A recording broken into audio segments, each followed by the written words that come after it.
Good evening. The regular meeting of the Independent School District 279 School Board is called to order at 6:04 p.m. on September 18th, 2018.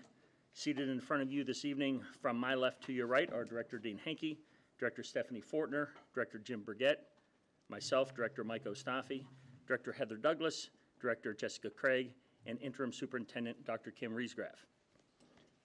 Please stand for the Pledge of Allegiance, and Director Fortner, would you please lead us in the pledge?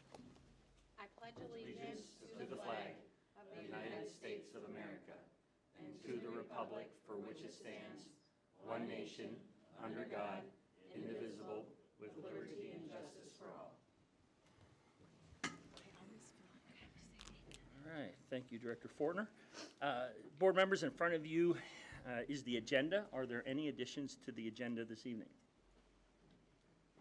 Is there a motion to accept the agenda as written? So moved. Moved by Director Henke. Is there a second? Second. Second by Director Douglas. All in favor signify by saying aye. Aye. Let's see. The motion passes 6-0. The next agenda item is the audience opportunity to address the school board. I see no cards tonight, so we will move on to the next agenda item, which is the superintendent's report. Dr. Riesgraf. Chair Ostafi. A regular part of the superintendent's report is to share points of pride. Points of pride celebrate students, staff, and community members who are contributing to the accomplishments of our mission, which is to inspire and prepare all students with the confidence, courage, and competence to achieve their dreams, contribute to community, and engage in a lifetime of learning. I've asked cabinet members to share those points of pride.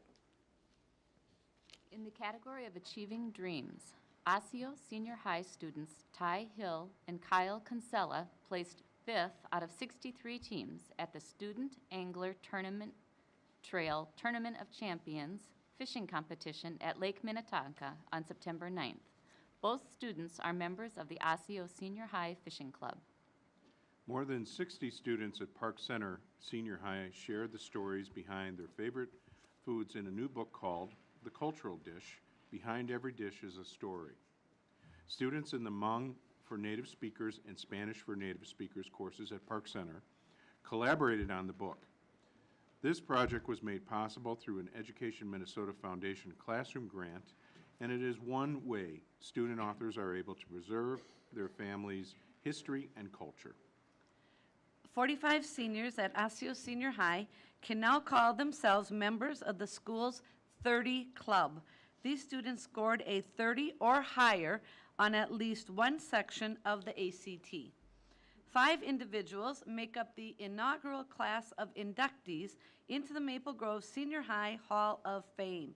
Craig Hansen, Chad Morse, Tia Battle Osai, Sonia Dutois Tingblad, and C.J. Woodrow will be recognized during a halftime ceremony at the Crimson's homecoming football game this Friday, September 21st.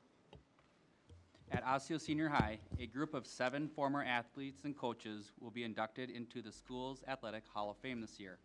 They are Jennifer Bowman, Kelly Bowman-Stuntz, Keith Lawrenson, Ken Thompson, Dennis Heinen, Julian Morris, and Tom Tripp. In the category of Contributing to Community, a group of former Park Brook Elementary students recently saw their hard work pay off. During the 2015-2016 school year, Renee Pelton's 3rd grade class at Park Brook partnered with Three Rivers Park District to help redesign the play area at French Regional Park. Throughout the past 3 years, students met regularly with Three Rivers officials to provide input on play structures, choose equipment colors, and learn about the construction process. The new play area opened this summer, and a grand opening celebration is in the works. Student ambassadors at Northview Middle School collaborated with their advisor to help design some flexible seating classrooms at the school. Seating options in these classrooms include standing desks, high-top tables, stability ball chairs, wobble chairs, tall stools, and more. Flexible seating classrooms allow learners to choose the type of seating that works best for them and help promote community through choice. Some Northview students have also said the flexible seating contributes to a more welcoming environment and helps them feel less stressed. Our next category is lifelong learning. This fall, community partner Boston Scientific is sponsoring First Tech Challenge Robotics at Park Center Senior High. Thanks to a $3,000 grant from the organization, 4 teams of students will be supported, 3 co-ed teams and 1 all-female team. The all-female team is one way Park Center is boosting engagement and retention of young women in its STEM programs by helping them build skills and confidence to take on larger roles on future co-ed robotics teams. In the category of mission-driven employees, this summer, Maple Grove Senior High teacher Stacy Backstrom organized a group of staff to participate in the Maple Grove Triathlon. This event gave many staff members the opportunity to step outside their comfort zone to achieve their goals, just like they inspire their students to go after their own goals every day. Triathletes from Maple Grove Senior High included Principal Bart Becker, Stacy Backstrom, Rob Bennett, Peter Buller, Paula and Matt Carone, Pam Hennon, Jackie Howitson, Aaron Cadera, Per Lee, Eric Malm, Laura Peterson, Tamiko Thomas, and Kim Zopfi. Each summer, many of our principals participate in National Night Out events in communities throughout the district. This is one way school leaders in Osseo area schools connect to district residents and promote strong and community partnerships. One of those leaders, Elm Creek Elementary Principal Beth Ness, is pictured here at the City of Osceo's Night to Unite event on August 7th. Our instructional systems staff processed and prepared more than 7,500 Chromebooks for distribution to students as part of the Digital Learning for All version 2 refresh. More than 400 licensed staff at our schools received Chromebook training upon device delivery. Students in grades 9 through 12 received their Chromebooks during the first 2 weeks of school. And I'm happy to report that our new school year is off to a good start. It's been a busy first month. While our official enrollment count takes place on October 1st, our current data shows enrollment of more than 21,000 students, reflecting an overall enrollment trend that is slightly up. The first week of school, I had the opportunity to visit every site and talk with principals, staff, and students, and I could feel the energy and excitement throughout the district. I want to thank all of our staff for their efforts to prepare for the new school year. I was grateful for their tremendous work in preparing for the start of the new school because it takes all of us, support staff, instructional staff together to make it happen. On August 30th, the Minnesota Department of Education released information on the new North Star Accountability System for schools. The new system incorporates measures that Osseo area schools has already been monitoring for several years in the areas of graduation rates, English language proficiency, and progress on state tests over time. Starting in 2018, the new state system also holds schools accountable for consistent student attendance. The state is using the North Star Accountability System to determine how to allocate resources to support continuous improvement in schools and to recognize schools for success. In Osseo, 12 schools have been identified to receive state-level support, and 5 schools have been recognized for success. For details about each school's results, community members can view the Minnesota report card on the Minnesota Department of Education website. Thank you. Thank you, Dr. Riesgraff. Our next agenda item is the school board reports, and I would like to start off by recognizing Stephanie Fortner for her service on the board. This will be her last meeting with us before she packs up and moves to North Dakota, where it's colder and lower taxes, so I guess it's a trade-off. So thank you for your 19 or 20 months of service with us. Thank you very much. Keep that out of the cold. Yeah. So. I have a little something I'll say.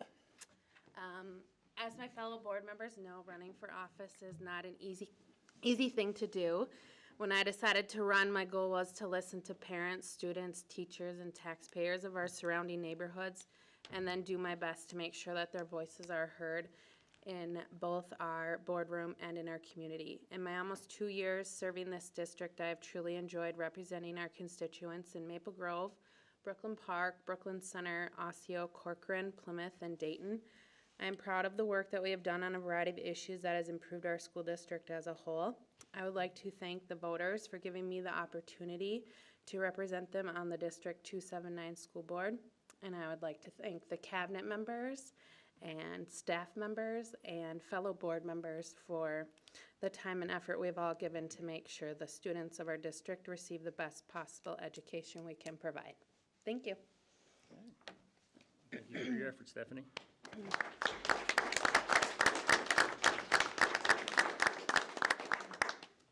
So now, after that, can you please read the work session report? Yes, I can. The school board held a work session on Tuesday, September 11th. School board members learned about the district's current thinking as staff begin to develop solution options for the overcapacity conditions surfaced last spring by the Enrollment and Capacity Management Advisory Committee, otherwise known as ECMAC. In order to maintain construction as a potential option to provide capacity relief by the fall of 2020, school board members directed staff to increase the district's lease levy authority for taxes payable in 2019. This increased lease levy authority will provide for $15 million of bonding authority if it is needed for the construction of additional space at schools. The board will have an opportunity to review this direction when the final pay 2019 levy is set in December. These work sessions are videotaped and are always accessible on our district website. Thank you very much, Director Fortner. Next, there's a person here whose last meeting it is, and we were told specifically not to call that out because she didn't want recognition, but, you know, I don't follow directions well. So I'd also like to recognize Interim Superintendent Kim Riesgraff, for whom this is also the last board meeting. Dr. Riesgraff has been our interim superintendent since July 1 and will continue through September 30th. Dr. Riesgraff has extensive experience within our schools, having served as a teacher, principal, director, assistant superintendent prior to her retirement in 2016, and almost every cabinet level position that we have. And now she can add interim superintendent to that list of professional titles. So congratulations on a wonderful career. Dr. Riesgraff has served our students, staff, and families extremely well during the past 3 months, and on behalf of the board, I want to express our deep appreciation for her willingness to come out of retirement to serve as interim leader of our schools. Kim, we are grateful for your leadership and your dedication to Osseo area schools. I've enjoyed working with you in this role and others over the last couple of years, and my board colleagues and I wish you well as you return to a well-deserved retirement. Dr. Jim Bauk, who's also in the audience, will join us in October to serve as interim superintendent through the end of June 2019. And I look forward to welcoming Dr. Bauk at our first board meeting in October. So, Kim, thank you very much for all your effort, and can't go anywhere for 2 more weeks, but, you know, the light's at the end of the tunnel. Chair Ostapi, thank you. I'm glad that I was able to serve as interim superintendent, and I'm so grateful for your support and for our awesome staff. It takes a team, and I'm privileged to work with a great team, so thank you. All right, thank you very much.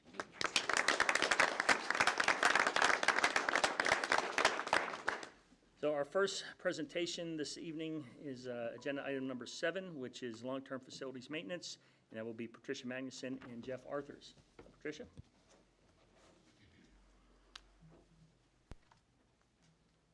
Good evening, Chair Ostapi, Superintendent Riesgraff, and board members. Tonight, we are here to present an update regarding long-term facilities maintenance. In June, we presented to the board our plan for our summer 2018 LTFM projects. This evening, we will share progress we have made on those summer projects and show some of the tangible results for our 2 years of intensive long-term facility maintenance work. And while this evening's focus is on those projects from this past summer, we'll close the presentation with an update on our plans for the next 2 summers' work. First, we'll provide some background information about long-term facilities maintenance funding as a reminder. The legislature established the LTFM program to provide school districts in Minnesota with levy and bonding authority necessary to protect the community's investment in facilities and other facilities-related assets. Osseo area schools changed its approach with a lot of help and support from the school board in 2017. We implemented an aggressive 10-year plan to repair, restore, and replace critical facilities components that are necessary for the delivery of effective teaching and learning. This plan is mission-based, and it's based on our shared belief that well-maintained facilities are essential for effective schools.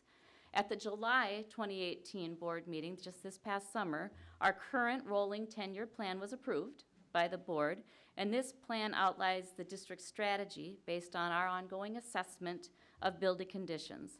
Later this evening, later on the agenda, the board will approve the preliminary levy, and we also have the authorization for the sale of long-term facility maintenance bonds, and that provides the majority of the funding through those two methods for our ongoing LTFM work. Tonight, you're going to hear about projects in two sets. There's a set of smaller individual district-wide projects that we've been doing for many years in the district, and those projects continue. There's also another set of deeper projects at specific sites, and Jeff Arthurs, our coordinator of facilities and operations, will walk you through those projects. Normally, Dale Carlstrom would be here tonight, and he asked me to send his regrets. He is preparing for his son's wedding.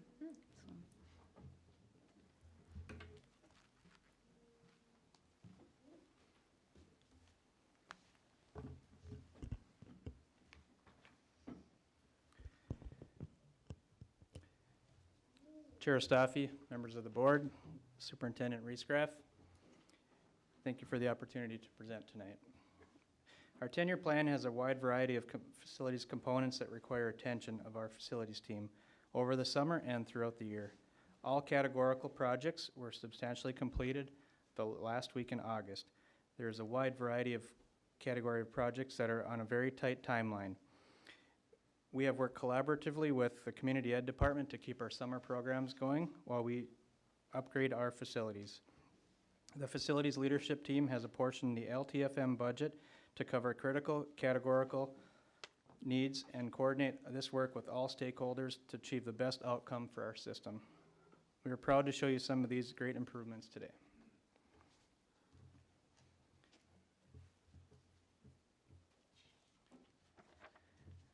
First up is the Oakview Elementary Playground.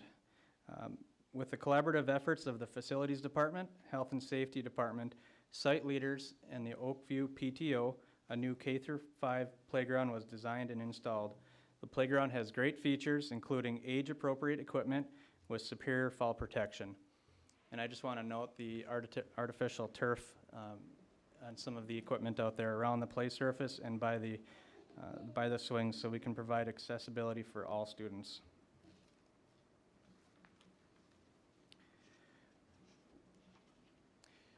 The next slide is showing some locker replacement projects. Two of our locker replacement projects were at Weaver Lake Elementary and Fair Oaks Elementary. Oakview and Northview Middle School were also had less severe rust problems and were able to be prepped and repainted. This summer we have budgeted approximately $700,000 to cover floor covering replacement and completed work at 9 different sites in the district. Pictured here is Osseo Area Learning Center, where we replaced all of the carpet in the entire facility. We work collaboratively with the site leaders to establish patterns and colors that are consistent with building intent and district directions. We have made significant headway in our floor coverings, but we continue to push through and budget a similar amount recurring every year.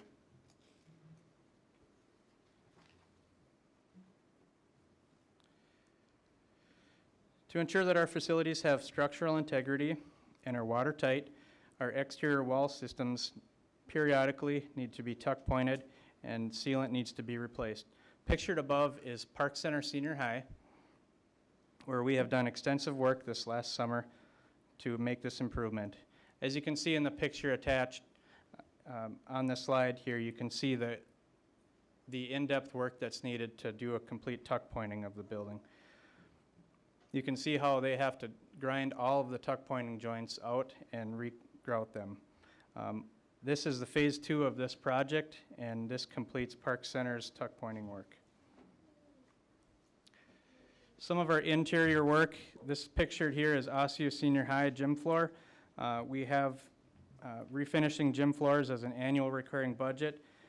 It's necessary to keep our floors looking clean, bright, well-maintained, and updated.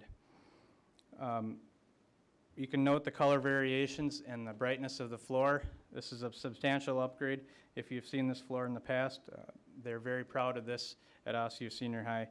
I also wanted to comment that the lighting was replaced in this gym about 2.5 years ago, and we have had no issues with lighting at all in there. So it's also making it a nice, a brighter, more user-friendly space. So very nice to see.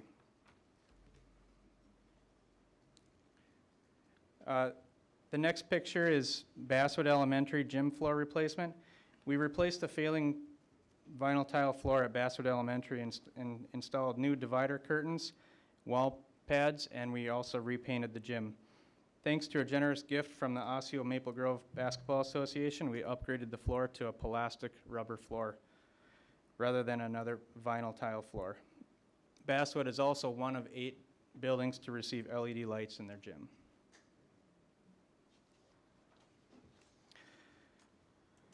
We have completed a total replacement of the roof at Garden City Elementary and a portion of the rooftop ductwork. Annually, we budget between $1.5 and $2 million to keep up with our roofing needs and address aging systems and leaking systems. We have approximately 573 individual roof sections in the district, totaling 3.2 million square feet. Our strategy is to maintain a rotating sequence so that we can limit our large roofing projects to 1 to 2 sites each summer. We anticipate a 30-year life cycle with this roof upon completion.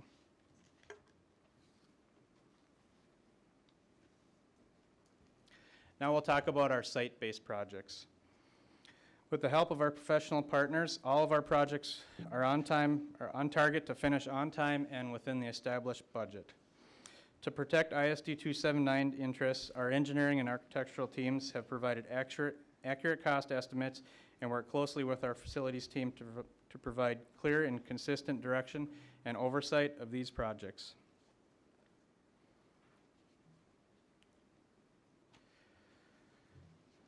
So as you can see in the picture on this next slide, this was before and after of the summer 18 project at Northview Middle School. This is a phase 1 of 3 at this site where we focused heavily on mechanical upgrades and the heating and cooling plants of the building, along with new ventilation and hot and cold water lines. These efforts will provide improved indoor air quality, temperature control, and system reliability. A majority of the ceilings on the first floor were replaced and LED lighting was installed. This summer's focus was on the first floor classrooms and common area finishes. Between last summer and this summer, all of the restrooms have been renovated and a majority of the first floor hallway finishes throughout the building have also been redone.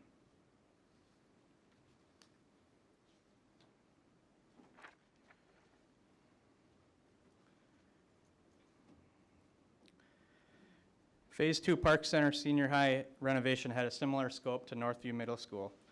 We replaced inefficient and outdated heating, ventilating, and air conditioning equipment.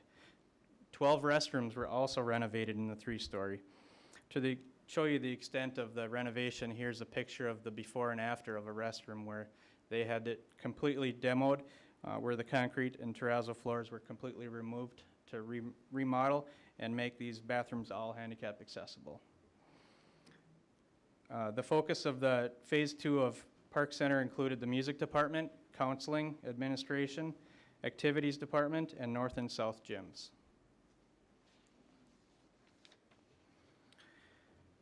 Osseo Middle School completed phase 2 of the mechanical renovation with extensive work in all classrooms, locker rooms, and gym. A large portion of the classrooms and hallway lighting as well as all of the site lighting was converted to LED. Phase 2 completes the renovation of the boiler room and the removal of the 1960s vintage steam boiler system. This phase also included finished renovations in the pool locker rooms, and phy-ed locker rooms. I just wanted to note the pictures here of a before and after of the classrooms. You can see how dull and outdated on the picture on the left is compared to the new the new mechanical equipment that's up against the wall. The old equipment was the refrigerator style with its own blower that was very loud, and the new system has no fans in the classroom at all. It's all fed from a dedicated unit out on the roof. So the noise level has gone down substantially, along with new casework, upgrades in the classroom, and LED lighting.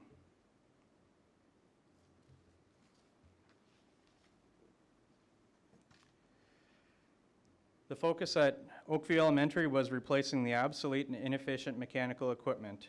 This site received new heating, ventilating, and air conditioning equipment throughout the building. All interior and exterior lighting was converted to LED as well.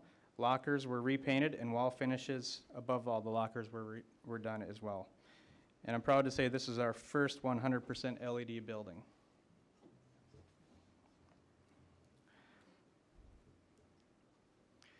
Osseo Ice Arena, Phase 1 involves significant restoration of the mechanical systems. We've replaced all of the air handling systems, dehumidification systems, and the heating system. In addition, we have totally renovated the locker rooms, replaced all of the flooring in the lobby, refinished the walls in the east rink, and installed fire protection in the west rink. This is a collaborative project with the Osseo Maple Grove Hockey Association and parent boosters from the Osseo Senior High boys and Osseo Park Center girls.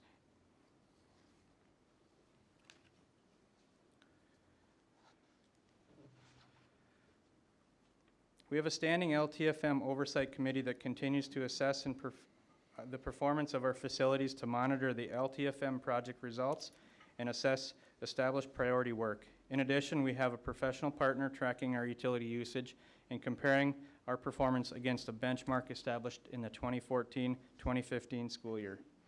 Our efforts this summer and last summer are producing significant cost avoidance at the sites we have done this type of work in. In addition, our replacement equipment has proven to help us reduce our work order turnaround time, allowing our maintenance team to work on more preventative maintenance than reactive maintenance. The mechanical equipment projects have new equipment that is efficient and reliable with parts that are readily available. These results support the purpose and focus of our work, which is to remove environmental barriers to teaching and learning and provide schools that promote our mission and strategic objectives.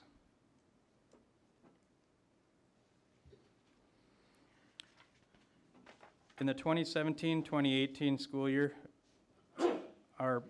we spent over $4 million in utility expenditures.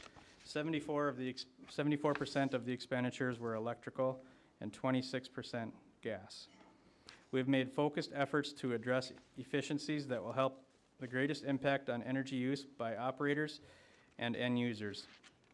We've been upgrading and adding equipment to our digital automation systems that help our team monitor, control mechanical equipment and electrical systems.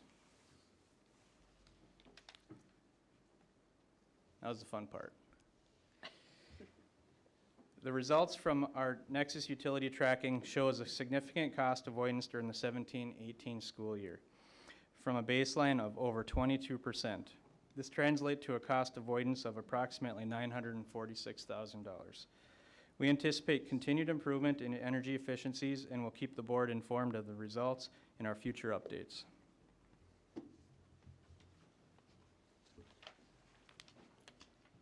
Thank you, Jeff. He and his team have worked diligently all summer long, and Dale and all of our teams. It's really tremendous work that's being done with the funding that you've provided, so thank you very much for that. The first 2 years of our LTF plan were aggressive, and we touched every building in the school district. The work has included over 150 projects that repaired, replaced, and restored critical parts of the facility infrastructure and school environment. All $66 million of our LTFM projects were completed within the allocated budget and just slightly under budget. So we're very proud of that as well. This work was and continues to be very challenging in the short construction period of the summer, but we have created systems and accountability structures with the support of the school board that ensure that the work is completed in an efficient and cost-effective manner. As we bring our summer 2018 construction season to a close, we are well underway with planning for next summer. Our current plan includes $28 million in projects. The board already approved that updated 10-year plan, and later tonight, the levy certification and bond authorization are vital steps in that funding process as well. The facilities team and our professional partners are working together to determine the proper scope and sequence for the next step in our LTFN 10-year plan. In particular, making sure we're coordinating wisely with projects that might surface out of the ECMAC work, the capacity management work. We're being very cautious about that. Our targets for the fall and winter are to have our initial bid packages for next summer's projects ready for the first project by November, and the remaining bids we hope to have ready for the board by December, and we expect to have bid award recommendations prepared for the school board as early as January of 2019. So thank you very much for taking some time to hear about our projects, and we can take any questions you might have. Mr. Chair? Yeah. I just wanted to echo Patricia's statement about all the great work that's been done. I particularly enjoy seeing almost $1 million in savings on our utility costs, and that's going to keep paying forward year after year. So, so thank you from all the voters, taxpayers of the district, and keeping our facilities in top shape for our students. So, thank you and your team. Now, the summer, most people got a break, and you and Dale probably worked doubly hard, so that's not your downtime. So, take a breather, but thank you very much, and get ready for next year. So the $28 million, I know we just approved it about a month ago, but refresh our memories of some of the big ones that are coming next summer. Sure. Our focus for next summer at this point is Weaver Lake Elementary, Osseo Senior High, and Northview Middle School. Osseo Senior High will begin a phase 1 of 3 or 4. We're not sure at this point. Northview is going to be phase 2 of 3, and Weaver Lake is phase 1 of 1. Okay. Thank you very much. Mr. Chair? Yep. I just wanted to say the work is really beautiful. I've been to several of the sites, and the teachers and the kids are really excited about how wonderful everything is, and especially the quieter classrooms. I've heard a lot of people really happy about that. So thank you again for everything. Now, I wanted to point out that, a lot of this work, we have started with the biggest needs first, and that ends up with some of our oldest buildings. And, we are focused. I think we had a couple firms who came in, rated it, completely took away any subjectiveness to it, from this teacher or this principal was a little louder than this principal, or, we took all of that away, rated them with engineering firms and architectural firms so that we're doing the work that needs to be done so that we have the best possible classrooms for our students, for our teachers, and that they are accessible, that they're clean, they're modern, they're safe, and that they're a great environment for our students to learn in. So thank you for doing this, and again, it is a long-term plan, somewhat front-loaded because there was a lot of things that got let go, in prior years.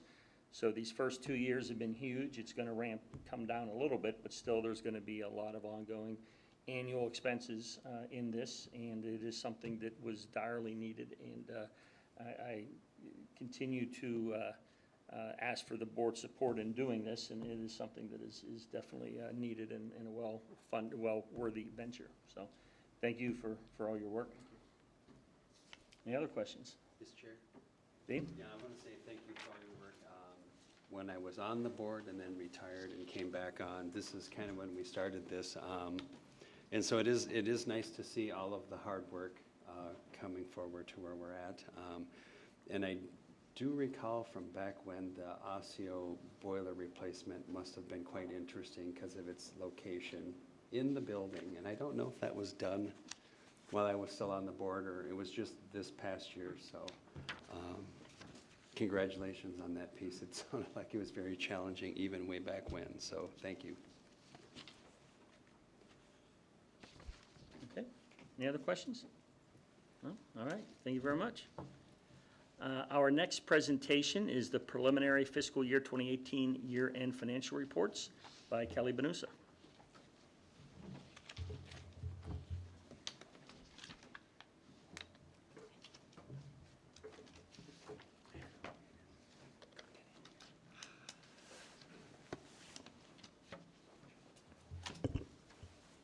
Good evening, Chair Ostafi, board members, and Superintendent Riesgraf. Tonight, the preliminary year-end financial results for the fiscal year ended June 30th, 2018 are being presented. The district is required annually to complete an independent audit and submit a comprehensive annual financial report by December 31st. We began this process in August, and the results are presented to the school board by the independent audit firm of Malloy, Montague, Karnowski, Radosevich and Company for final approval in November. By September or October of each year, the process provides a preliminary year-end financial report to assist in budget development for the upcoming fiscal year. Although numbers are not final, we don't anticipate any significant changes at this time. I'd like to thank the entire Business Services team for all of their efforts during this process. With us this evening are Cindy Brown and Mike Hewler, our coordinators of accounting and payroll.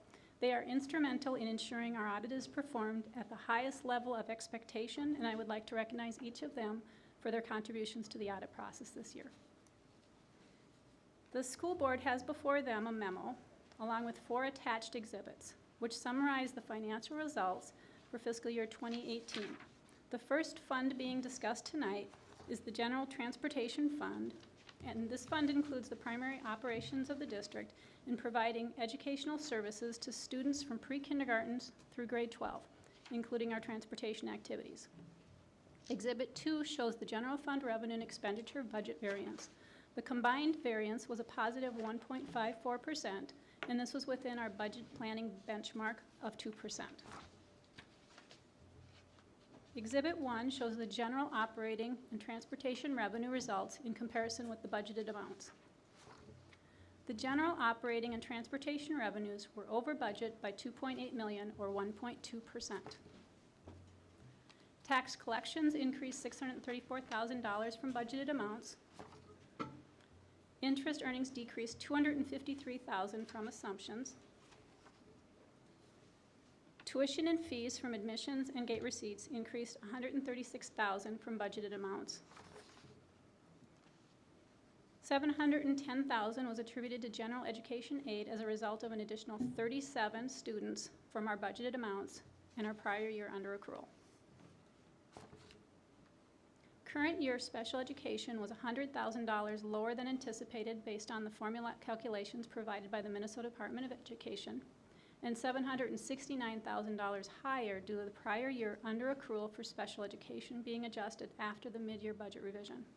This is the 3rd year of the new complex special education formula.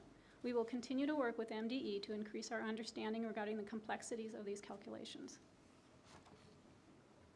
Collections for third-party billings for medical assistance were $154,000 less than anticipated, and $980,000 of TRA and PRA direct aid was required to be recorded as revenue and offset by the same amount in expenditures per GASB 68. This amount was not included in the budget since data is not available until after year-end. Overall, the general operating and transportation fund revenues had a positive 1.2% variance when comparing the budget to our actual amounts. The general operating and transportation expenditures were under budget by $4.4 million, or 1.9%. Salaries were under budget by $3,047,000, or 2%. This variance can be attributed to 4 main areas. Custodial and other various department salaries were under budget by $1 million due to open positions. Compensatory and other grant adjustments of $700,000 were required at year-end to spend down those special funded projects. Special education salaries were under budget by $700,000 due to unfilled positions and unused budget capacity, and substitute salaries were under budget by $250,000. Benefits were under budget by $258,000, or 0.5%. The variance is attributed to a combination of FICA, TRA, and PRA, and retiree HSA budget capacity exceeding our actual amounts, and then these amounts were partially offset by employee health insurance being more than projected. Purchase services expenditures were $1,237,000 under budget. Transportation for contracted services was over budget by $388,000 due to growth in homeless and 504 student categories. Utilities were under budget by $388,000 due to energy efficiency tactics, and other purchase services were under budget by $800,000. Tuition paid to other districts was under budget by $306,000, and the remaining variance was due to cost containment by management and staff. Repairs were under budget by $117,000. Staff development was under budget by $208,000 due to conservation efforts, and then property and liability insurance was under budget by $112,000. Supplies, capital, and other expenditures were under budget by $140,000. General and instructional supplies were under budget by $665,000 and can be attributed to cost containment efforts of management and staff. Fuel costs were under budget by $109,000 due to energy efficiency tactics, and TRA and PRA direct aid of $941,000 was required to be recorded as an offset to the revenue in the same amount for fiscal year 2018. Overall, a positive variance of 1.9% was achieved when comparing our actual expenditures with our budgeted amounts. Exhibit 2 for fiscal year 2018 General Transportation Fund Financial Summary shows that the district's financial planning benchmark is that actual revenues and expenditures will be within 2% of our budgeted amounts. The district's size of operations is $465 million when combining our revenue and expenditure budgets. The district's procedures are to analyze our revenue and expenditure budgets and to revise the adopted budgets to match available estimates. For fiscal year 2018, the net revenue expenditure variance was $7.2 million, or 1.54%. This was within our planning benchmark parameters of 2%. In comparing Osseo to its financial benchmark districts, Osceo's percent is similar to others with a range of 2 to 4%. Exhibit 3 is the fiscal year 2018 fund balance summary for all funds. Overall, the fund balances for all funds, as shown on the bottom of Exhibit 3, decreased from the prior year amount of $151 million to $129 million at June 30th, for a combined decrease of $22 million. The General Transportation Fund in blue increased fund balance by $3.7 million. The Capital Expenditure Land Proceeds Fund in yellow increased fund balance by $1.1 million. The entire Capital Expenditure Land Proceeds Fund, ending fund balance of $10.2 million, is restricted by state statutes for facilities, equipment, textbooks, and long-term facilities maintenance. The Food and Nutrition Fund in purple increased fund balance to $4.4 million, or 34.9% of annual expenditures, and is more than sufficient. We're going to continue to utilize these resources to increase the efficiency and effectiveness of operations through future capital improvements. The Community Service Fund in green decreased fund balance by $3 million, or 15.6% of expenditures. Under state law, all revenue and fund balance in this fund are reserved for community education programs. The Building Construction Fund balance decreased $30.3 million, and this decrease was due to the planned spend down in accordance with our long-term facilities maintenance plan. The Debt Service Fund balance increased by $12.5 million, and the variance was due to the proceeds from the 2018 General Obligation School Building Refunding Bonds that were issued for $13.6 million. The Debt Service Fund revenue and expenditures represent amounts necessary to meet payment schedules associated with our long-term debt. The fiscal year 2020 budget planning financial forecast base has been updated to reflect the 2018 financial results, which is the first column of the spreadsheet. The fiscal year 2018 financial results include the spend down of the third-party billing one-time carryover of $450,000. The fiscal year 2019 adopted budget column remains unchanged, with a budgeted fund balance decrease of $2.7 million. For the fiscal year projected column, the known adjustments of expenditures include enrollment changes. Future years include adjustments for aligning programming and staffing with the prior year's change in enrollment. The planning assumptions for fiscal years 2020 through 2023 are 0% change for revenue and 3.75% increase for expenditures. The fiscal year 2021, 22, and 23 projections show annual operational reductions of $4, $6, and $9 million, which would be needed to maintain a 5% minimum fund balance level. The fiscal year 2020 budget planning financial forecast also including tactics, has also been updated to reflect the 2018 financial results. The fiscal year 2019 adopted budget column includes the same known revenue and expenditure adjustments as the base scenario, with a budgeted fund balance decrease of $2.7 million.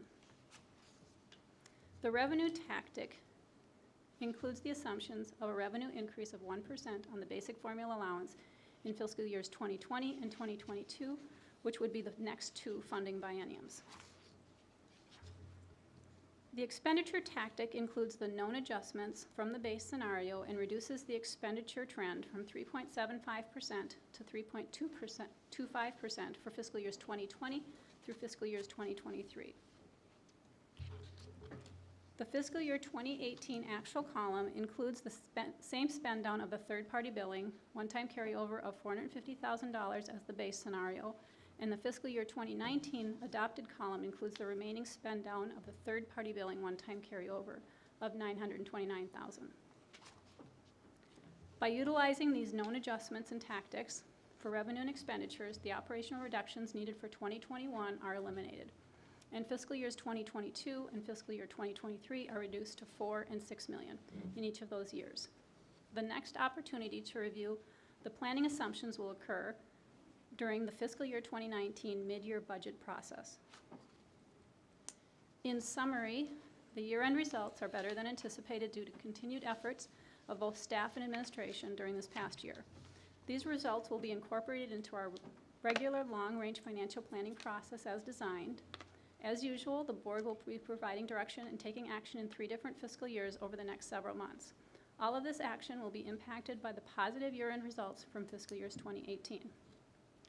First, on November 14th, we'll begin the formal 2020 budget planning process at the board's work session.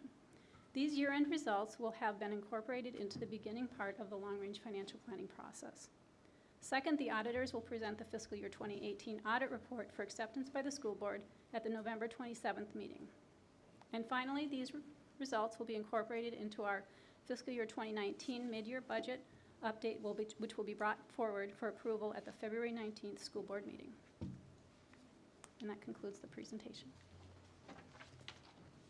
Thank you, Kelly. Board members, any questions? Mr. Chair? Yep. I just wanted to thank you and your team, Mike and Cindy, for all the great work that goes into all these numbers, keeping them accurate. Less than 2% on a budget that large is pretty amazing, and you guys seem to be able to do it every year. So, thank you. That's impressive, and it sets us up for a good audit. And the savings that you're able to report. And by the way, I also appreciate the way this time you've highlighted and moved us around with the numbers. I know that takes a lot of work, but it helps guide us along. I know every single slide you're highlighting and putting arrows, but that helps to make sure that those of us here and following along at home know where you are, because the story behind all those numbers are important. So thank you. Appreciate that. Mr. Chair, I just wanted to say thank you. I appreciate all of the detail you guys put into this and explanation, and especially at work sessions when we can ask you guys more detailed questions when we go over these numbers. I appreciate that a lot. So thank you, and thank you to your team for all of your hard work.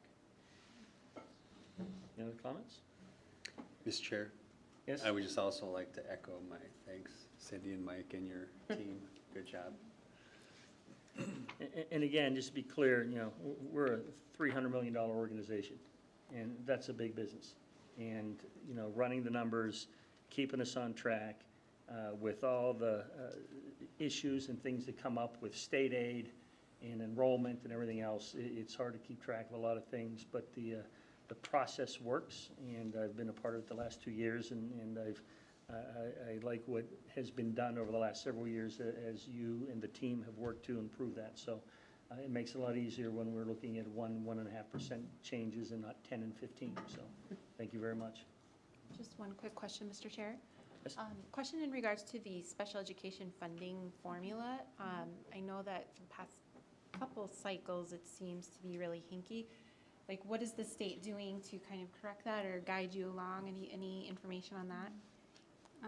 The state continues to look at it. I know an organization that I belong to, MASBO, which is the Minnesota Association of School Business Officials. We have a task force that meets regularly. with experts from MDE.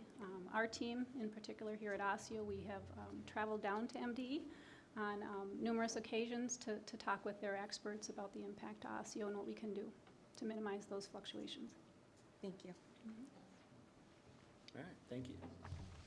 Other questions? All right, thank you, Kelly. Next agenda item is the consent agenda.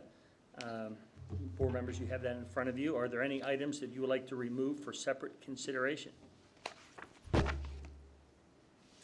All right, is there a motion to approve the consent agenda? So moved. Director Douglas? Second. Second by Director Hanke. All in favor signify by saying aye. Aye. Opposed? The motion passes 6-0. Consent is approved. The first action item on tonight's agenda, number 9, is the resolution relating to the general obligation facilities maintenance bonds. Patricia Magnuson will give us the information required. Thank you. Thank you very much. On tonight's agenda, you'll see 3 resolutions coming up related to bond issuances. All 3 are bond issues of a type which this board has seen before. Action A is a resolution to provide authority to proceed with the issuance and sale of bonds, which will provide funds for summer 2019 and summer 2020 LTFM projects. Then action items B and C are refunding bond issues. The basic idea behind those 2 bond issuances is that it will save interest costs by refinancing 2 existing bonds.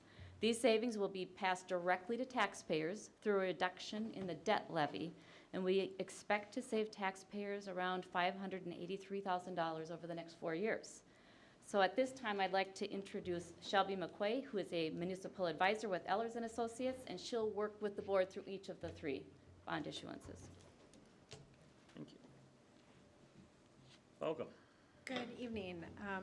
You're probably more familiar seeing my colleagues, Joel Sutter and Jody Zasba, but I am representing Ehlers tonight and working with both of them behind the scenes daily on issues like yours and these 3 in particular. So the first resolution that you have in front of you tonight, like Patricia had mentioned, was the facilities maintenance bond. So this is a new issue to fund your projects for the summer of 2019 and 2020. So I'll just walk through the pre-sale report, and then your action item tonight is your resolution. So this $44.375 million issue will fund your projects for FY 2021, which total $43.495 million.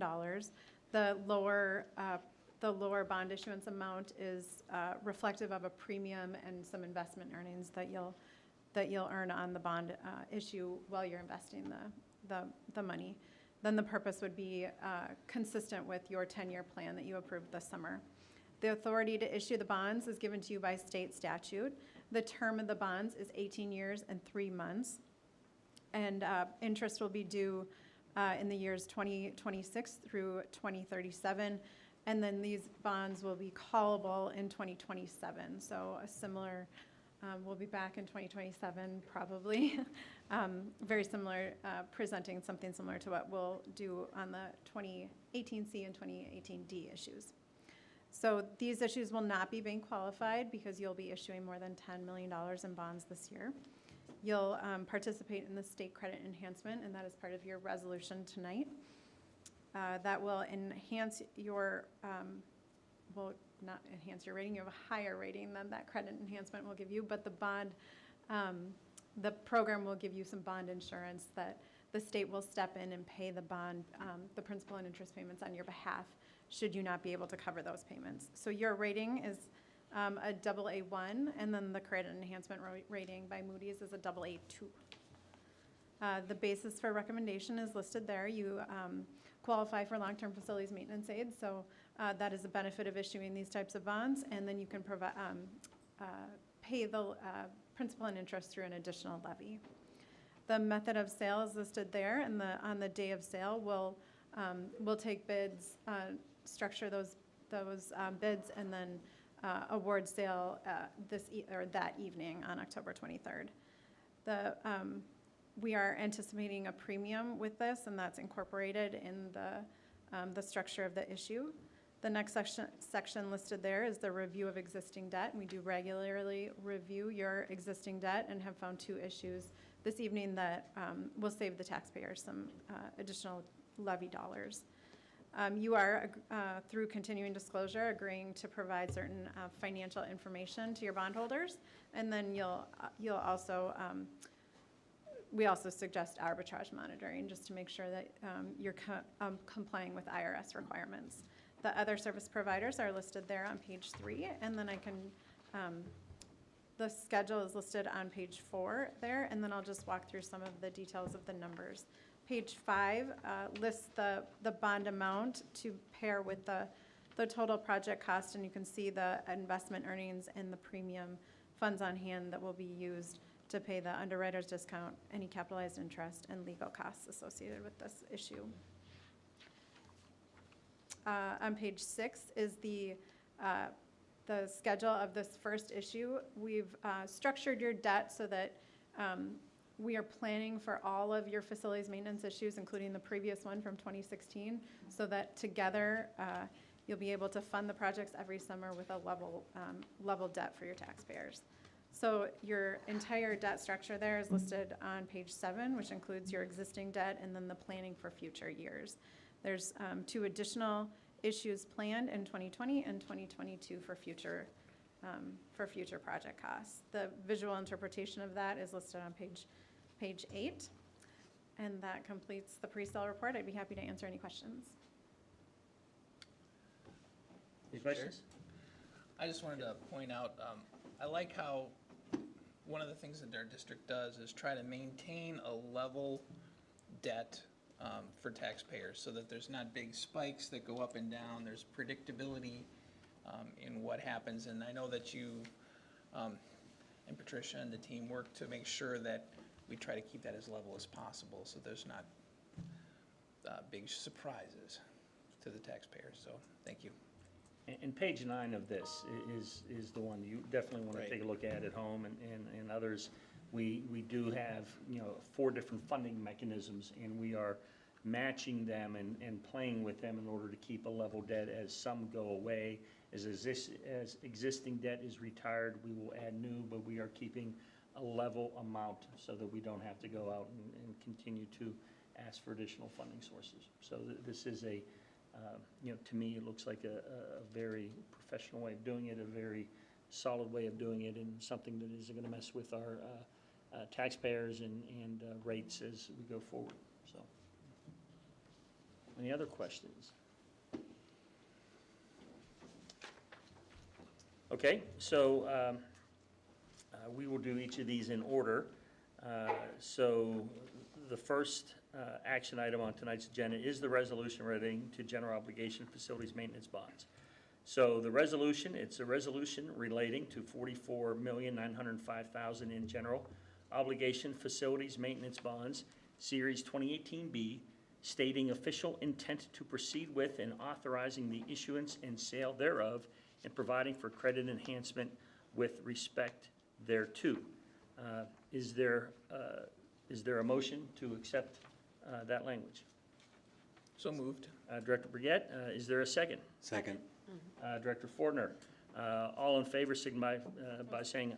Mr. Chair, that was Mr. Director Hinkie. Who did I say? No, we both said it. They both said it, yes. Aye. Any discussion? All right, all in favor signify by saying aye. Aye. Opposed? None. Motion passes 6-0. All right. The next item is the resolution regarding the sale and general obligation alternative facilities refunding bonds. And Shelby from Ehlers will give us the information. So prior to the legislature authorizing the LTFM program, you did have authority to issue alternative facilities bonds, and the 2018 C issue refunds some of those alternative facilities bonds. You had this will be a $9 million general obligation refunding bond, and the purpose here is just to save the taxpayers money. The savings cannot go into the general fund, cannot be used by the district, but will just be used to lower the overall tax levy. We're issuing these bonds for a very short period of time. There's only a few maturities left. The current bonds, which are the 2009 B bonds, have an interest rate of 3.125 to 4%, and we'll look to lower those rates to an estimated 1.85 to 2.1%. The net present value benefit of that will be about $238,000 over the few years, equal to 2.57%.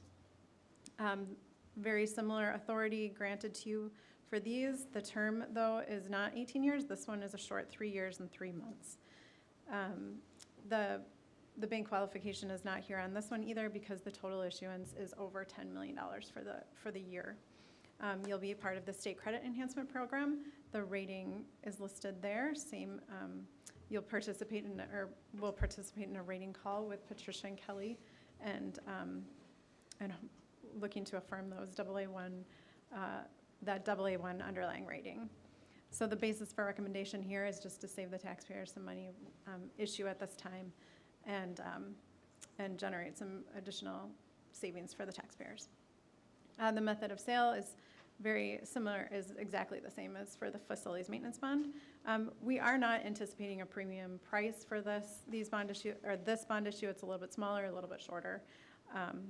So it will likely be issued at par, but we can structure that on the day of, depending on what turns out. So you'll have these funds then in November, and then you'll not need to pay off the 2009 B bonds until shortly before February 1st. So you'll be able to invest the proceeds and then use that money to lower the bond issuance amount. We're currently estimating a little over $38,000 to be used in conjunction with refunding the amount. So the review of existing debt is this one, and then the 2009 A bonds. Continuing disclosure, arbitrage requirements are the same. The risk factor is listed there. The bonds, because of the short nature of them, will not be callable. So we're entering into it now under the assumption that this is the best time to refund and lower those rates. If you were to wait any longer than the call date, you'd be still paying those higher interest rates. So it is the best time to enter right now. The same service providers are listed there. The schedule is the same except for the redemption date there on the 2009 B bonds. The sources and uses are listed on page 5. And then the prior debt service is listed on page 6. The remaining interest rates average to 3.7%. And then the debt service schedule on page 7, the new interest rates have an average interest rate of 2.26, so nice and lower. And then the savings there is $252,000, and the savings will be in pay 20 and pay 21, so about a little over $120,000 each year.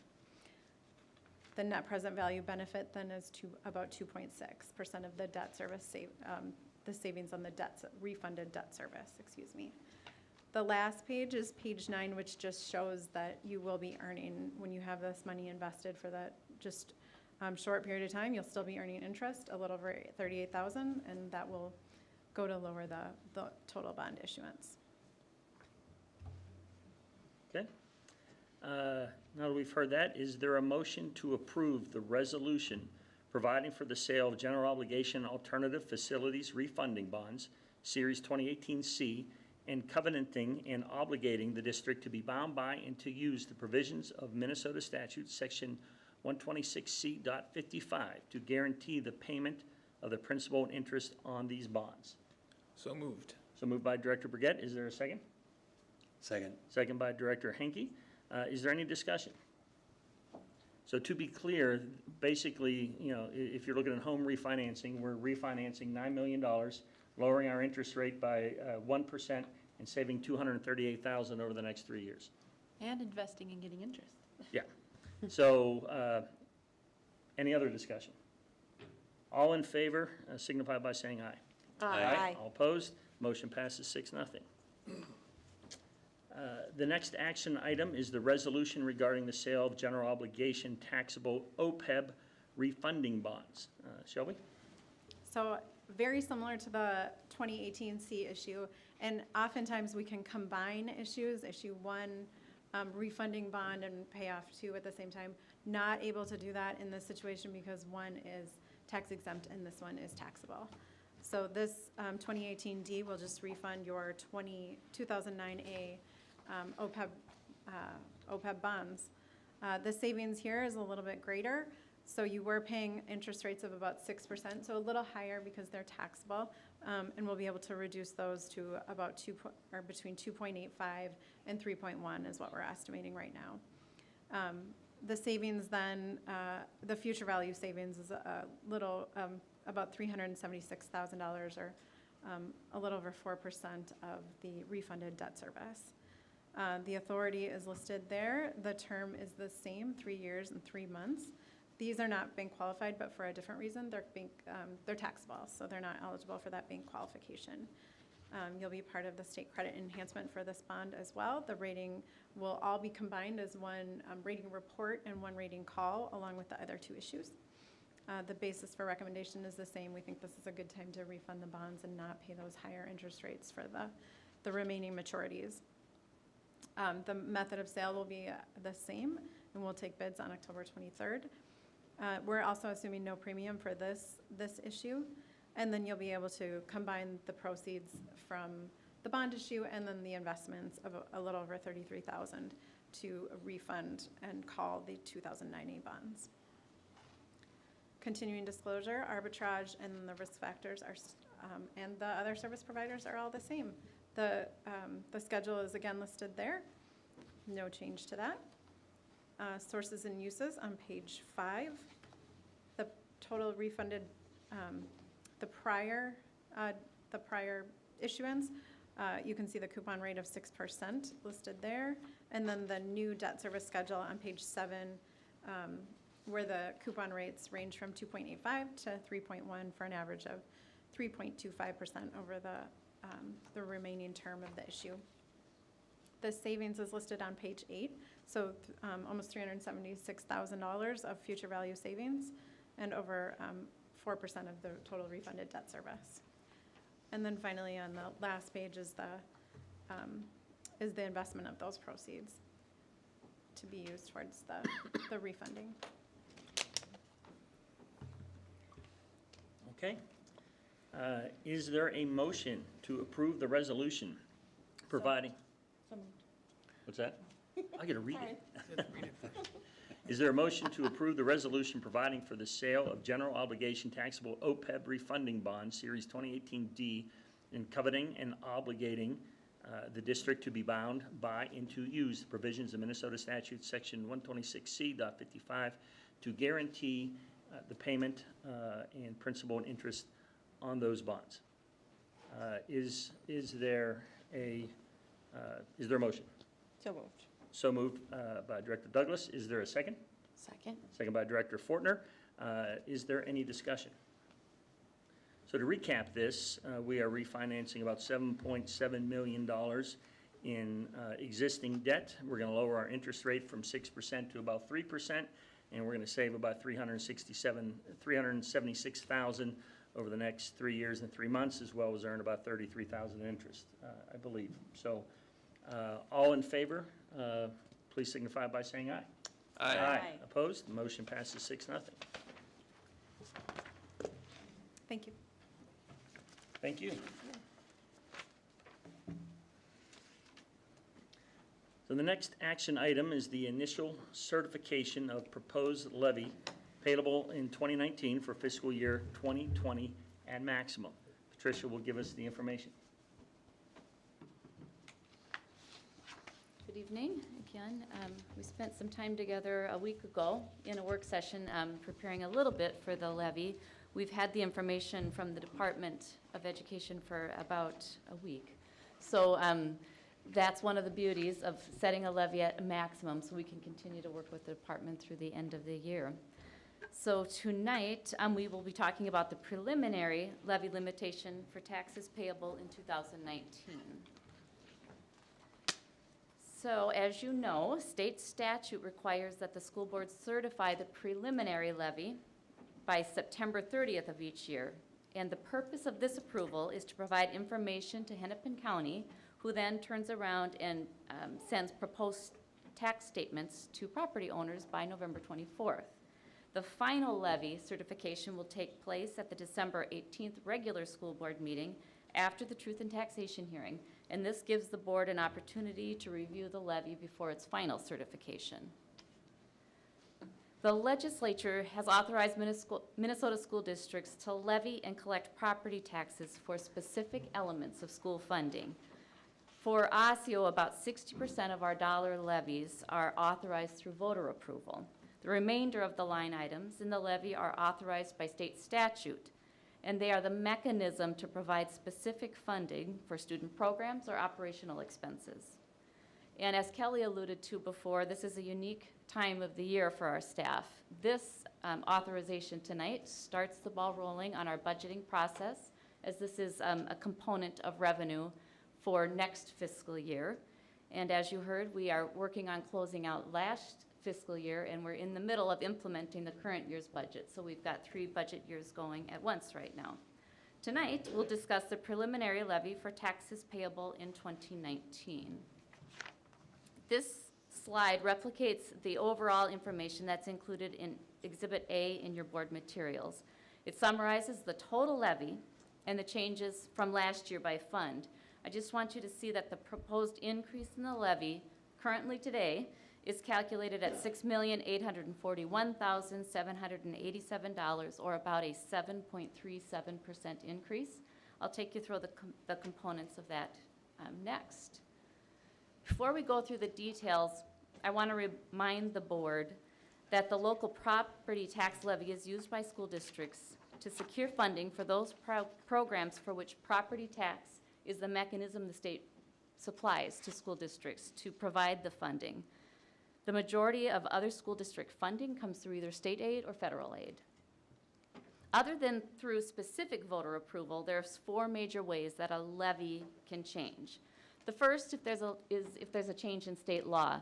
There's not much happening in the levy this year because we did not have an omnibus funding bill last year. It was not a funding year. So there's not many changes associated with state law. The second way that a levy may change is through pupil unit or specific population changes like early childhood students or the community education population. Some levy formulas are linked to number of students served or some other type of population number. We are a growing district. We've been growing for several years. So that student population will increase those levies that are associated with pupil units. Changing market values and tax capacities of the district is an important factor for levies. Some levies are equalized, meaning that the funding formula is set in some formula amount, and then based on the property wealth of a district, the proportion that comes to the district through levy is increased as property values grow. The proportion that comes through state aid is reduced. So as the property values in the district increase for those equalized formulas, the proportion in levy increases, and you'll see some of that as well. And then the final way that levies sometimes change is when expenditures change for programs where the levy is simply based on expenditures. There's very few of those, but those exist as well. This slide summarizes the information that's in Exhibit C of your board materials, and just a couple of highlights. The total preliminary tax levy we anticipate to increase by about 7.37%. The other number I want you to notice is our net tax capacity is predicted to grow by about 8.51%. This is favorable news for our community taxpayers in that the levy, which is increasing by 7.3%, will be spread over a larger property value, which reduces the impact of the levy increases. We will know a lot more about that in November when we're back at a work session, and then, of course, in December, we'll have details for our taxpayers. The next 4 slides will cover the several line items of the general fund levy. I'm just going to hit a few of the major highlights. This data is also included in Exhibit B of your board materials. On these slides, the first column of numbers represents the proposed levy for taxes payable in 2019. And then you can see the comparative dollar amounts in that category for last year's levy, and then the dollar and percentage change between each year. So the top line and the single largest item of change in the levy is the voter-approved operating referendum. There's several factors that are causing that line item to increase. First and foremost is that the formula is calculated based on pupil unit numbers. We are a growing school district, and as those numbers grow, so will the operating referendum, because it's voter-approved on a dollar amount per student. The second way that this line item is increasing is that our voter-approved formula included an inflationary factor. And for taxes payable in 2019, that inflationary factor is 2.24%. So the amount levied per student is growing by 2.24%. So those two factors are causing the operating referendum to increase.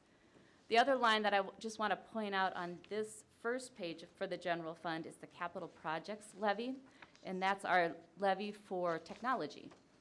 And that dollar amount will increase as tax capacity rises. So the voters approved, back in 2013, a voter-approved levy, which is a percent of tax capacity. So as our tax capacity grows, that percentage will result in a higher dollar amount, and this dollar amount reflects that growth. The last item here is operating capital that I'm going to highlight in this first part of the general fund. It's increasing because this is a formula that's linked to building age and the number of students. So again, our buildings age by 1 year every year, and our number of students is growing. So that total value will grow as well. This is another set of the general fund changes, and on this, I just want to point out that alternative teachers' compensation is growing. This levy is tied to student numbers, and there's a small little nuance that I could highlight a bit of a change in state law that's in here.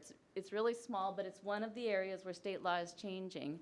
More school districts are now in the alternative teacher compensation program, so the amount of state aid available gets stretched over more districts. So as that state aid is not available at 100% to districts, it's made up in the levy. So that's one small change as a component of that levy. This next page is the last set of the general fund levies. I just want to point out here, because we've been talking about long-term facilities maintenance tonight, this within the general fund is the pay-as-you-go portion of LTFM. So through those bond issuances, we'll have some bond money, but we also have a line item that's a pay-as-you-go levy. And over time, we'll shift more toward pay-as-you-go and away from bonding over time is the idea. So this is part of the rolling 10-year plan, and you heard about the projects that we'll be funding in fiscal year 19 from Jeff Arthurs earlier, actually in fiscal year 20 for taxes payable in 2019 from Jeff earlier this evening. The pay-as-you-go levy, you can see that it's declining. Under that plan, that keeps our tax levies flat for these facility-related levies. So while debt service might be going up, which you'll see in another few slides, this pay-as-you-go levy amount is going down. That's part of that combined plan. The next line item I want to point out is building leases. This line includes the anticipated principal and interest payments for the $15 million of bond issues that would maintain construction as a potential option to provide timely capacity relief to address the gaps identified by the Enrollment and Capacity Management Task Force. At our meeting a week ago, we received board direction regarding this item, and the board will have several chances to continue to consider this. At the final levy, we'll have more information at that time, and before we would ever issue bonds, that would also require board approval. So the board will have several chances to continue to consider that line item. It merely maintains construction as a potential option. It does not commit the board to anything. And so in total, the general fund is increasing by $6 million, the levy for the general fund, or 8.6%. I'm going to move on to the community service fund. This is a fairly flat levy in the community service fund. It's going up by $191,000 or 7%. And then finally, the debt service fund. Again, in total, this proposed levy is increasing by $569,401, or 2.9%. This fund's levy is linked directly to scheduled principal and interest payments, which, as you know, we're required to levy at 105%. And then any amount that's not used for principal and interest is refunded back to taxpayers through that debt excess reduction, which is the second line item on here. So again, in total, just as a recap, we recommend that the school board approve the 2018 payable 2019 levy certification at maximum. This is advised because it provides maximum flexibility to the school board to make adjustments to the levy before final certification in December, and it allows staff to continue to work with the Department of Education to finalize the data through September 30th. The final levy will be set following the Truth in Taxation hearing at the December 18th school board meeting.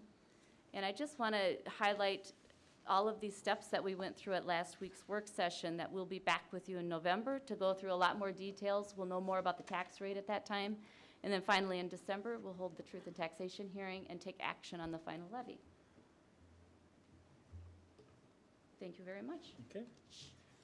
So the action item, is there a motion to approve the initial certification of the proposed levy payable in 2019 for fiscal year 2020 at maximum? So moved.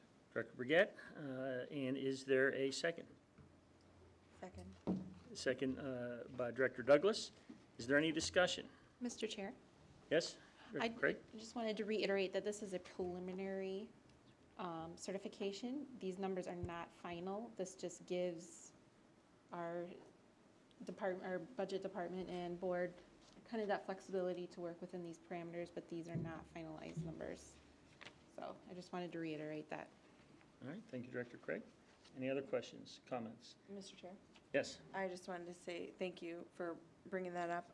It's really important that we allow our staff the ability to have some flexibility within the budget, and that's, this is just strictly preliminary. It will probably change. Yeah, there are some things that we don't know, and to do anything other than maximum at this point would shortchange ourselves and shortchange our ability to learn those things and take appropriate action. As Patricia said, our students are going up, our maintenance costs are going up, our capacity needs are going up, so all of these things are driving some of these increases. Now, we saw, what the total percent was. That doesn't necessarily mean that is the percentage increase in someone's property taxes, because the property base is going up. We have expanded construction of commercial and residential and industrial buildings across this district. So don't look at those numbers at this point, but the numbers we're going to be passing here will be the ones that will end up, once the county gets a hold of it, will show up on the property tax bill sometime in November, or the preliminary, and then everybody can judge at that point what those numbers will be. So right now, and then our final budget isn't approved until everyone gets a chance to look at those, and then having a public comment on that. Any other discussion?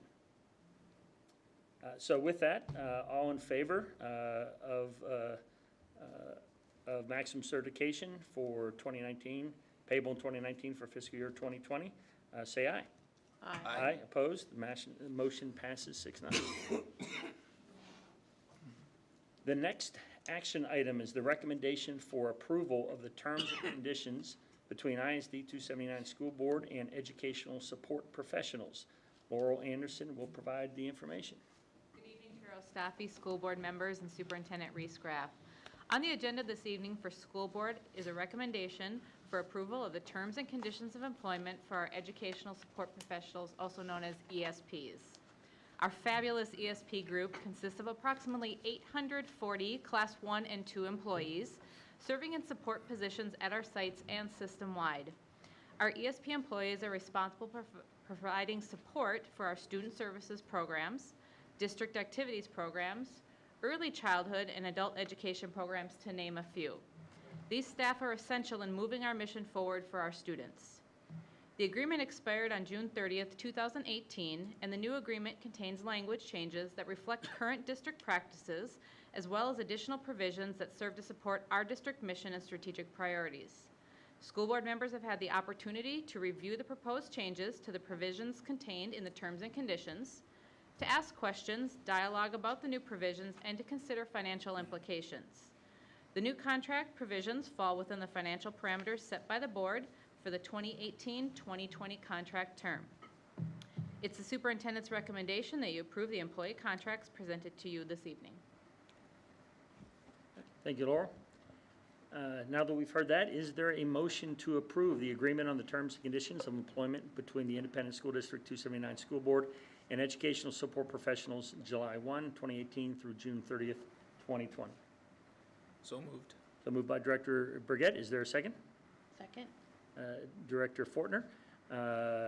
Is there any discussion?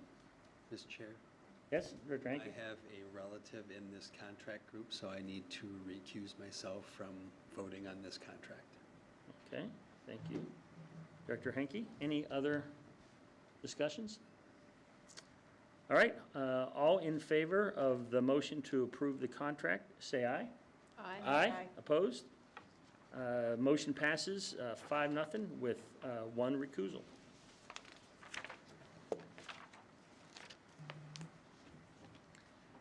And the final action item tonight is the recommendation to accept gifts to the district totaling $23,623.95. Is there a motion to accept those gifts? So moved. Director Henke, is there a second? Second. Director Douglas, is there any discussion? I always want to say a personal thank you to everyone and every group who has graciously donated their time and treasure to the district to support our students and our staff. So thank you very much. All in favor of the motion, please signify by saying aye. Aye. Aye. Opposed? The motion passes 6-0 with our gratitude.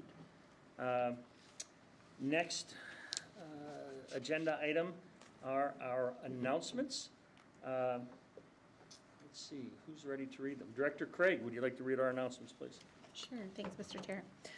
A policy committee meeting will be held on Tuesday, September 25th, 2018 at 6 p.m. in the forum room at the ESC. This meeting will be open to the public. A school board work session will be held on Tuesday, October 16th, 2018 at 6 p.m. in the forum room at the ESC. The topic will be World's Best Workforce Plan Update, Continuous Improvement 2017-2018 Results. This meeting will be open to the public. A regular school board meeting will be held on Tuesday, October 23rd, 2018 at 6 p.m. in the boardroom at the ESC. This meeting will be open to the public. A negotiation strategy meeting will be held on Tuesday, October 23rd, 2018 at 7 p.m. in room N10 at the ESC. This meeting will be closed to the public. A school board negotiation strategy meeting will be held Tuesday, September 18th, 2018 at 7 p.m. in room M10 at the ESC. This meeting will be closed to the public. And that meeting was canceled. Thank you. Oh, thank you for the update. Has been canceled. A school board policy committee meeting will be held Tuesday, September 25th at 6 p.m. in the forum room at the ESC. This meeting is open to the public. One more. Thank you. A special meeting pursuant to Minnesota Statute Section 113D.05, Subdivision 3C, Paragraph 3, will be held on Tuesday, September 18th, 2018 at 7 p.m. in room N10 at the ESC. This meeting will be closed to the public. Got it. Thank you, Director Craig. Our last agenda item is adjournment. Do I have a motion to adjourn? So moved. Director Henke, do we have a second? Second. Director Fortner, all in favor, say aye.